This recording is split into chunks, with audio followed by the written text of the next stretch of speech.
Assalamualaikum warahmatullahi wabarakatuh. Selamat pagi anak-anakku.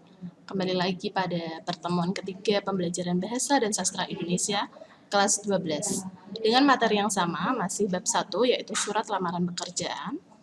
Kali ini Bu Rita akan membahas tugas 1 dan tugas 2 pada pertemuan sebelumnya. Tugas 1 itu mengenai sistematika unsur dalam surat lamaran pekerjaan. Jadi, sistematika unsur itu adalah runtutan unsur-unsur pada surat lamaran pekerjaan yang disusun secara runtut dan juga lengkap. Kemudian, permasalahan yang Rita temukan pada lembar kerja kalian itu adalah ada hal dan juga lampiran yang terbolak-balik ya. Pada buku K13 Bahasa dan Sastra Indonesia itu biasanya ditemukan hal terlebih dahulu dibandingkan lampiran. Kemudian pada LKS pun juga demikian ya anak-anak. Kemudian pada internet ada juga yang hal terlebih dahulu baru lampiran, ada pula yang lampiran terlebih dahulu baru hal. Jadi kita simpulkan untuk yang pertama itu adalah hal ya, baru lampiran. Begitu sistematika unsurnya. Kemudian alamat yang dituju juga harus jelas, tidak boleh di tempat saja, melainkan harus ada yang terhormat, pimpinan PT atau Bapak atau Ibu namanya siapa, seperti itu ya. Kemudian alamatnya juga harus jelas, diberi kode pos juga tidak apa-apa. Karena kemarin tugas kalian itu mencari surat lamaran pekerjaan dari internet atau dari yang sudah ada surat lamaran pekerjaan kakak kalian ya kan, atau siapa. Nah itu jadi jawabannya pun pasti subjektif, yaitu berbeda-beda. Kemudian untuk salam pembuka tidak ada masalah, semua sama ya dengan hormat. Kemudian paragraf pembuka ada yang sesuai inisiatif sendiri dan juga ada yang berdasarkan info lowongan pekerjaan dalam surat kabar. Kemudian ada isi hampir sama ya, yaitu mengenai identitas si pelamar kerja, yaitu nama, alamat ya, tempat tanggal lahir, kemudian pendidikan terakhir ya, seperti itu. Kemudian juga ada transkrip nilai ya, kursus dan lain-lain. Tidak ada masalah, itu sama semua ya, dan juga nomor handphone. Kemudian untuk penutup juga tidak boleh berlebihan ya, menggunakan bahasa yang efektif. Seperti demikian surat lamaran yang saya buat. Besar harapan saya untuk dapat diterima oleh Bapak atau Ibu. Saya ucapkan terima kasih. Jangan terima kasih yang sebesar-besarnya ya.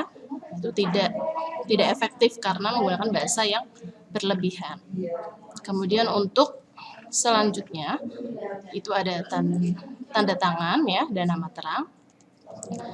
Itu juga sudah sewajarnya ya. Kemudian disertakan lampiran berkasnya atau tidak.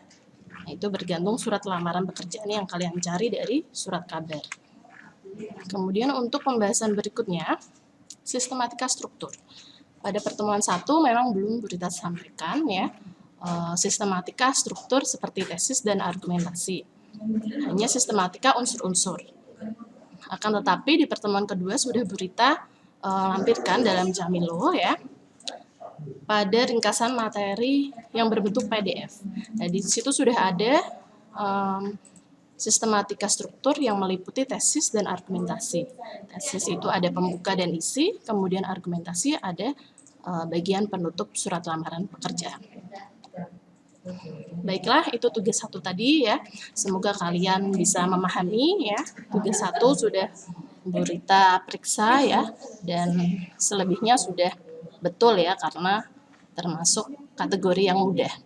Kemudian untuk tugas 2, kaidah bahasa, itu ada 2 tugas. Yang pertama itu ada menemukan unsur kebahasaan surat lamaran kerja ya.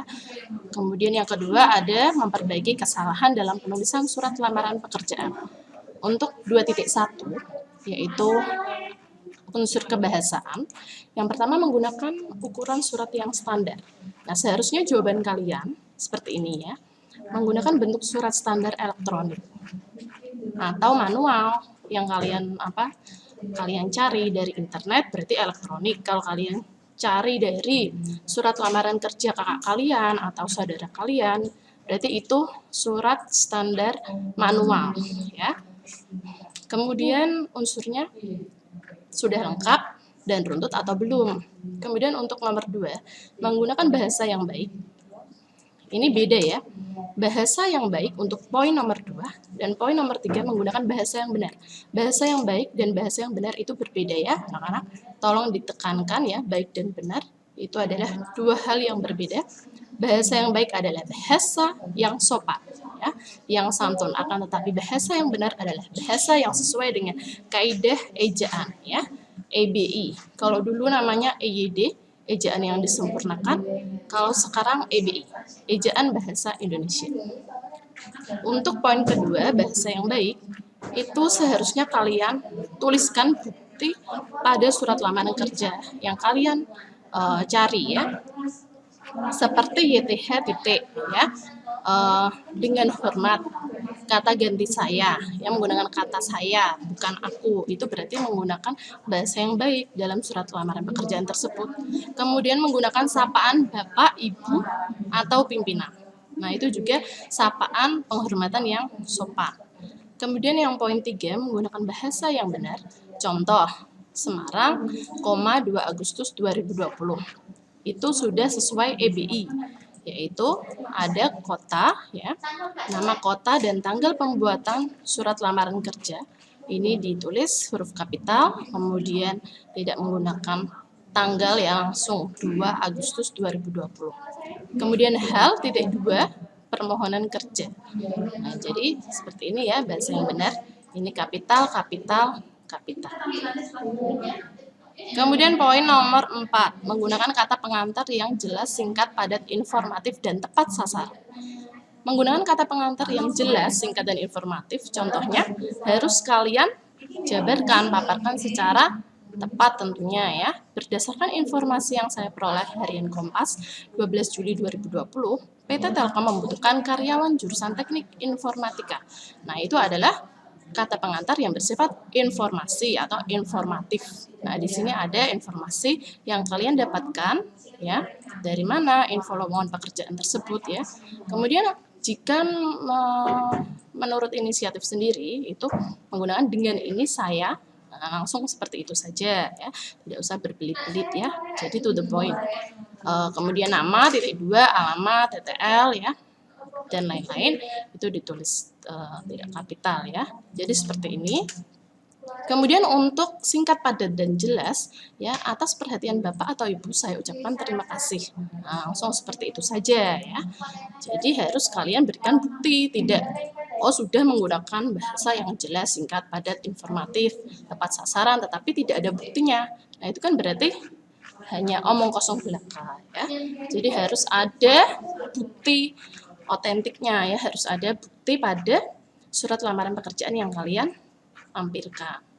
Kemudian untuk poin kelima, bentuk tulisan harus rapi dan bersih, mudah dibaca serta sesuai kaidah ejaan ya.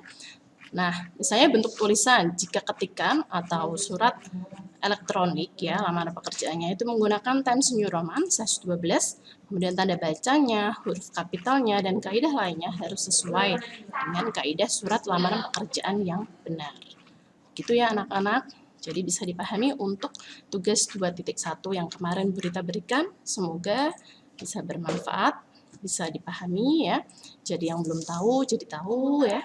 Karena K13 ini kalian memang harus inquiry dulu ya, berpikir secara mandiri. Hanya bedanya pada pandemi ini kalian berpikir mandirinya di rumah ya, dari rumah. Gitu. Lanjut tugas 2.2, memperbaiki kesalahan penulisan. Kemarin yang sudah Burita berikan soal ya, pada pertemuan kedua itu ada beberapa kesalahan ya dalam tabel. Jadi kemarin ada beberapa yang keliru ya dalam lembar kerja kalian. Malah yang dicari itu dari surat lamaran pekerjaan. Nah, itu kan pertemuan 1 dan 2 tugas 2.1. Untuk 2.2 itu kalian hanya memperbaiki saja dari soal yang sudah Burita berikan ya. Jadi tidak usah mencari kesalahan-kesalahan yang lain lagi. Karena ini sudah Burita berikan contoh atau paparkan kesalahan-kesalahan penulisan. Ya, jadi kalian tugasnya hanya memperbaiki ya. Misal untuk nomor kemarin ya, kita mulai dari nomor 1 dulu. Demak, Jawa Tengah ya, 20 Juli 2020. Nah, kesalahannya apa dalam penulisan nomor 1 ini? Nah, ini menggunakan provinsi. Nah, seharusnya nama kota, tanggal, bulan, dan tahun saja. Ya, jadi nama provinsi tidak perlu disertakan, sehingga kita hapus saja atau kita hilangkan ya. Demak, 20 Juli 2020. Jadinya seperti itu ya anak-anak. Untuk nomor 2, perihal titik 2 permohonan kerja. Apa ya kesalahannya? Nah, kesalahannya itu terdapat pada huruf kapitalnya saja ya. Perihal titik 2 permohonan kerja, P harus kapital dan K harus kapital. Jadi seperti penulisan judul ya. Kalau kalian ada yang mengubah kata-katanya ya, seperti permohonan kerja diganti lamaran pekerjaan. Nah, itu tidak perlu. Ini adalah contoh jawaban dari salah satu teman kalian yang Brita lampirkan. Kemudian untuk nomor 3, lampiran titik 2 4 helai. Nah, itu boleh diganti 4 lembar ya, betul. Kemudian nomor 4, kepada yang terhormat ya, kepada YTH Saudara Manajer HRD PT P.T. Telkom JL ya. Nah, ini disingkat-singkat ya. Seharusnya diperbaikinya bagaimana? YTH Manajer HRD PT Telkom, PT tidak perlu menggunakan titik, jalan tidak perlu disingkat ya, Pahlawan nomor 10, nomor boleh ditulis nomor atau no titik, Semarang ya, seperti itu. Kemudian untuk nomor 5, salam sejahtera. Salam sejahtera itu adalah salam sapaan pada komunikasi lisan ya. Jika komunikasi tulis seperti surat lamaran pekerjaan itu harus kita perbaiki menjadi dengan hormat koma ya. Jadi ini salah ya, harus diperbaiki seperti ini. Kemudian untuk poin nomor 6, nah ini berdasarkan penjelasan iklan di halaman Kompas 12 Juli 2020, saya memberanikan diri mengajukan lamaran kerja pada apa nih ya, perusahaan yang Anda pimpin ya, tulisannya karena terlalu bagus ya. Nah, ini diperbaiki berdasarkan informasi yang saya peroleh dari harian Kompas 10 Juli 2020. Nah, dengan surat ini saya ingin mengajukan lamaran pekerjaan di perusahaan yang Bapak atau Ibu pimpin. Nah, seperti itu ya. Nah, bagaimana? Nah, ini dulu ya, maaf. Kita lanjut ke nomor 7. Nah, ini untuk identitas. Kemarin sudah Bu Rita paparkan pada pertemuan 1 ya, bersama surat ini. Nah, kalau bukan lampiran jangan menggunakan bersama ya. Pakainya dengan ini. Kalau lampiran baru bersama surat ini ya. Kemudian nama, TTL ya, pendidikan, alamat itu ditulis tidak kapital karena ini masih koma. Jadi masih menjadi satu kalimat ya, satu kesatuan. Jadi tidak boleh diawali huruf kapital karena belum titik ya. Seperti itu. Kemudian untuk selanjutnya nomor 8, berikut adalah daftar lampiran yang saya ajukan. Nah, itu harusnya apa? Boleh sebagai bahan pertimbangan bersama ini. Nah, kalau ini baru boleh bersama ini karena ini melampirkan berkas-berkas yang mendukung surat lamaran kerja kalian.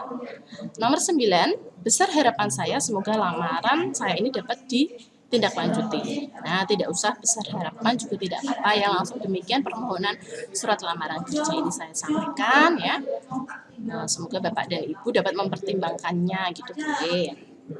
Untuk nomor 10 terakhir, atas perhatian saudara manajer saya mengucapkan banyak-banyak terima kasih. Nah, harusnya atas perhatian Bapak atau Ibu saya ucapkan terima kasih. Nah, seperti itu saja, lebih singkat, padat, dan jelas ya anak-anak. Nah, bagaimana, sudah paham atau belum ya? Apakah ada pertanyaan? Nah, kalian bisa menyimpulkan mengenai materi sistematika dan kebahasaan surat lamaran pekerjaan dari pertemuan 1 dan 2 menggunakan bahasa kalian sendiri.